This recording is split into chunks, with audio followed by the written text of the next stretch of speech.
Hello, Namaste. Welcome to my channel AP Political Fever. Let's start the video for today.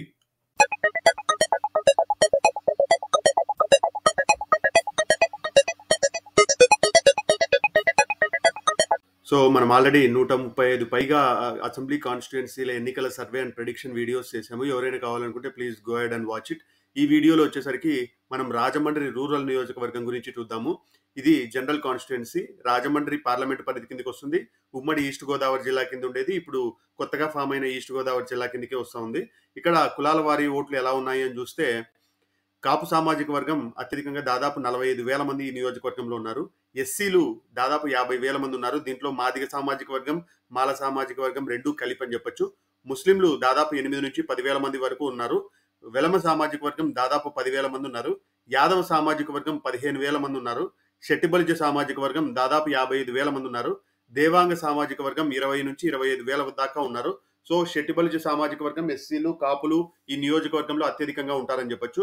సంస్థాగతంగా ఈ నియోజకవర్గంలో TDP బలంగా ఉందని చెప్పొచ్చు. టీడీపీ ఆవిర్భవించిన తర్వాత గోరంట్ల బుచ్చయ్య చౌదరి గారు రాజమండ్రి నియోజకవర్గం నుంచి అత్యధిక సార్లు ప్రాతినిధ్యం వహించారు. ఇంకొక విషయం ఏంటంటే ఈ నియోజకవర్గం వచ్చేసి 2008 పునర్విభజన తర్వాత ఫామ్ అయిన కాన్స్టిట్యుయెన్సీ. అంతకుముందు రాజమండ్రి ఒకటే అసెంబ్లీ కాన్స్టిట్యుయెన్సీ లాగా ఉండేది. ఈ రాజమండ్రి రూరల్ ప్రాంతాన్ని అంతా తీసి రాజమండ్రి రూరల్ నియోజకవర్గం చేయడం జరిగింది. సో ఈ నియోజకవర్గంలో గెలుపోటములు శాసించగలిగే స్థాయిలో ఉన్న ఓటర్లు వచ్చేసి షెట్టి బలిజ, ఎస్సీ, కాపు సామాజిక వర్గం అని చెప్పొచ్చు. ఇంకా నెక్స్ట్ గత 3 ఎన్నికల వివరాలు చూసుకుంటే చందన రమేష్ గారు దాదాపు 1547 ఓట్ల మెజారిటీతో త్రిముఖ పోరులో టీడీపీ పార్టీ తరపున ఈ నియోజకవర్గం నుంచి గెలుపొందడం జరిగింది. ఇది ఫస్ట్ ఎలక్షన్. అప్పుడు ప్రజారాజ్యం పార్టీ తరపున పోటీ చేసిన వాళ్ళు కూడా క్రియాశీలకంగా మంచి ఓటు రాబట్టారు. కాంగ్రెస్ అప్పుడు 3వ స్థానంలో ఉందని చెప్పొచ్చు. 2014లో గోరంట్ల బుచ్చయ్య చౌదరి గారు 18,000 మెజారిటీతో 10% పైగా ఓట్ల మార్జిన్తో గెలవడం జరిగింది. వైఎస్ఆర్సీపీ అప్పుడు 2వ ప్లేస్లో రావడం జరిగింది. 2019లో తిరిగి గోరంట్ల బుచ్చయ్య చౌదరి గారు 10,400 ఓట్ల మెజారిటీ 5.5% మార్జిన్తో గెలవడం జరిగింది. అప్పుడు జనసేన తరపున పోటీ చేసిన కందుల దుర్గేష్ గారు కూడా అత్యధిక ఓట్లు రాబట్టారని చెప్పొచ్చు. ఈ నియోజకవర్గంలో ముఖ్యంగా జనసేన ప్రభావం బలంగా ఉంటుందని చెప్పొచ్చు. ఇక్కడ ఎన్డీఏ పొత్తు ప్రభావం ఎలా ఉంటుంది అని చూస్తే గత ఎన్నికలలో వైఎస్ఆర్సీపీకి 63,760 ఓట్లు రావడం జరిగింది. టీడీపీకి 74,166 రావడం జరిగింది. జనసేనకి 42,700 ఓట్లు, బీజేపీకి 1,500. సో ఎన్డీఏ కూటమిగా వీళ్ళ ఓట్లు చూసుకుంటే 118,400 ఓట్లు కూటమికి రావడం జరిగింది. డిఫరెన్స్ చూస్తే దాదాపు 55,000 ఓట్లు అదనంగా ఎన్డీఏకు ఉన్నాయని చెప్పొచ్చు. ముఖ్యంగా ఈ నియోజకవర్గంలో ఈ పొత్తులో భాగంగా జనసేనకి ఇస్తారేమోనని రెండో లిస్ట్ వచ్చేంత వరకు కూడా టీడీపీ ఈ నియోజకవర్గాన్ని ప్రకటించకపోవడం చాలా ఆసక్తికరంగా సాగిందని చెప్పొచ్చు. గోరంట్ల బుచ్చయ్య చౌదరి గారు బయటకు వచ్చి ఈ సీట్ నాదే అని, కందుల దుర్గేష్ గారు సైడ్ బయటకు వచ్చి ఆయన నా సీట్ నాదే అని చెప్పి కొద్ది రోజులు ఈ సస్పెన్స్ వీడిన తర్వాత గోరంట్ల బుచ్చయ్య చౌదరి గారికి సీట్ ఇవ్వడం జరిగింది. దానికి ముఖ్య కారణం ఏంటంటే ఆల్రెడీ అక్కడ సిట్టింగ్ ఎమ్మెల్యేగా ఉండడం కారణంగా ఆయనకే సీట్ ఇవ్వడం జరిగింది. ఈసారి ఆయన టీడీపీ పార్టీలోనే చాలా సీనియర్ లీడర్ అని కూడా చెప్పొచ్చు. సో గత ఎన్నికల్ని బట్టి దాదాపు 55,000 ఓట్లు అదనంగా ఎన్డీఏకు ఉన్నాయని చెప్పొచ్చు. ఈసారి వైఎస్ఆర్సీపీ పక్క నియోజకవర్గం నుంచి ఎమ్మెల్యేని తీసుకొచ్చి ఈ నియోజకవర్గంలో పోటీ చేస్తా ఉన్నారని చెప్పొచ్చు. ఈయన చందన రమేష్ గారు ఈయన 2009 నుంచి 14 వరకు టీడీపీ పార్టీ తరపున ఎమ్మెల్యేగా ప్రాతినిధ్యం వహించారు.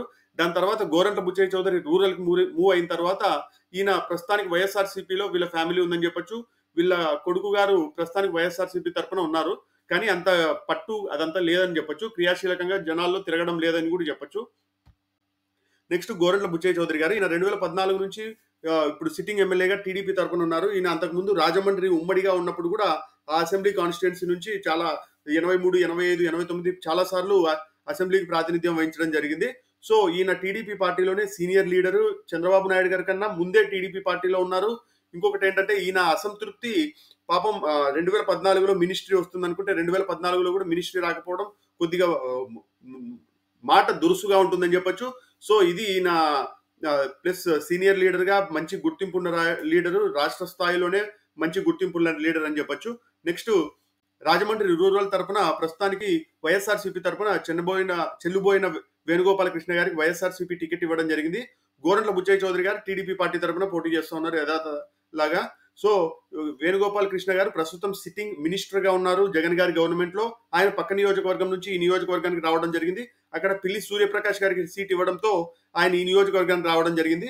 ముఖ్యంగా సెట్టిబలిజ సామాజిక వర్గం అత్యధికంగా ఉన్న నియోజకవర్గం కావడం వల్ల ఈయన ఆ ఓట్లని చీల్చగలుగుతాడు అని వైఎస్ఆర్సీపీ స్ట్రాటజీలో భాగంగా ఈ నియోజకవర్గానికి పంపించడం జరిగింది. సో ఆయన పాజిటివ్స్ ఏంటంటే ధనబలం ఎక్కువగా ఉండటం, ప్రస్తుతం అధికారం చేతిలో ఉండటము, ప్లస్ రూరల్ ప్రాంతం కావడం వల్ల సంక్షేమ పథకాల లబ్ధిదారులు ఎక్కువగా ఉండటం, ఎస్సీ సామాజిక వర్గం దాదాపు 50,000 పైచిలుకు ఉండటం ఈయనకు పాజిటివ్ అంశాలు అయ్యే అవకాశాలు ఉన్నాయి.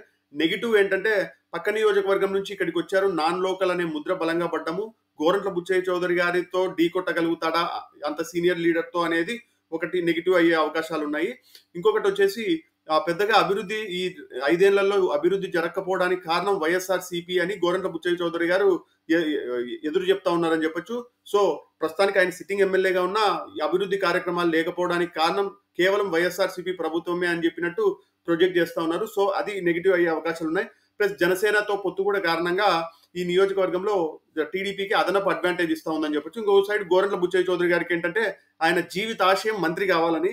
సో ఈసారి ఒకవేళ గెలిచి టీడీపీ ప్రభుత్వం వస్తే మంత్రి సీట్ వచ్చే అవకాశాలు ఉంటాయి. ప్లస్ ఈయన వెరీ సీనియర్ లీడరు, ఏజ్ ఎక్కువ ఉంది. సో ఇదే మేబీ లాస్ట్ ఎలక్షన్ అవ్వచ్చు. ఒకవేళ పోటీ చేసిన నెక్స్ట్ ఎలక్షన్స్ లో చాలా టఫ్ సీటే అవుతుంది. సో ప్రస్తుతం నా అంచనా ప్రకారం అయితే ఈ నియోజకవర్గంలో టీడీపీ గెలవడానికి ఎక్కువగా అవకాశాలు ఉన్నాయి. ముఖ్యంగా బుచ్చయ్య చౌదరి గారి నియోజకవర్గం రాజమండ్రి చుట్టుపక్కల ప్రాంతాల్లో బలంగా పాతుకుపోయి ఉండడం, సీనియర్ లీడర్ గా తన గుర్తింపుని చెప్పుకుంటా ఉండడం, ప్లస్ బీసీ సామాజిక వర్గాల్లో ఎక్కువ భాగము టీడీపీ వెనకాల ర్యాలీ అవుతా ఉండడము. ఇంకొకటి వచ్చేసి జనసేనతో పొత్తు కూడా ఈ నియోజకవర్గంలో బలంగా టీడీపీకి పనిచేసే అవకాశాలు ఉంటాయి. సో ఈ అన్ని రీజన్స్ తో ఈ నియోజకవర్గంలో టీడీపీ గెలవడానికి ఎక్కువగా అవకాశాలు ఉన్నాయని నేను ప్రిడిక్ట్ చేస్తా ఉన్నాను.